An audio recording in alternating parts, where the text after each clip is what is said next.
વડોદરાની ધારપુર મેડિકલ કોલેજમાં રેગિંગથી એક વિદ્યાર્થીનું મૃત્યુ થયાનો કેસ સામે આવતા ખળભળાટ મચી ગયો હતો। આરોપી વિદ્યાર્થીઓની દયા અરજી હાઈકોર્ટમાં કરવામાં આવી હતી, જેના પર સુનાવણી હાથ ધરવામાં આવી અને રેગિંગ કેસમાં કાર્યવાહી કરતા હાઈકોર્ટે અસંતોષ વ્યક્ત કર્યો છે।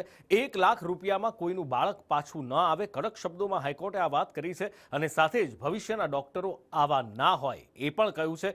રેગિંગ કરનાર દરેક વિદ્યાર્થીને 35 લાખના દંડની હાઈકોર્ટે ટકોર કરી છે। દંડની રકમ જે વિદ્યાર્થીનું મૃત્યુ થયું છે એના પરિવારને, એના વાલી વારસને આપવામાં આવે એવી પણ ખાસ ટકોર હાઈકોર્ટ દ્વારા કરવામાં આવી છે। સાથે જ આ લોકો ડોક્ટર બનીને પૈસા જ કમાવવાના છે એવો દ્રઢ વિશ્વાસ પણ હાઈકોર્ટે વ્યક્ત કર્યો છે। ઓથોરિટીએ આ વિદ્યાર્થીઓને 1 લાખનો દંડ કર્યો હતો। આરોપી વિદ્યાર્થીઓએ હાઈકોર્ટમાં દયા અરજી કરી હતી, 2 વર્ષનું સસ્પેન્શન ઘટાડી 1 વર્ષ કરવાની રજૂઆત કરી હતી। જોકે 19 જાન્યુઆરીએ હાઈકોર્ટમાં આ બાબતે હવે વધુ સુનાવણી હાથ ધરાવવાની છે।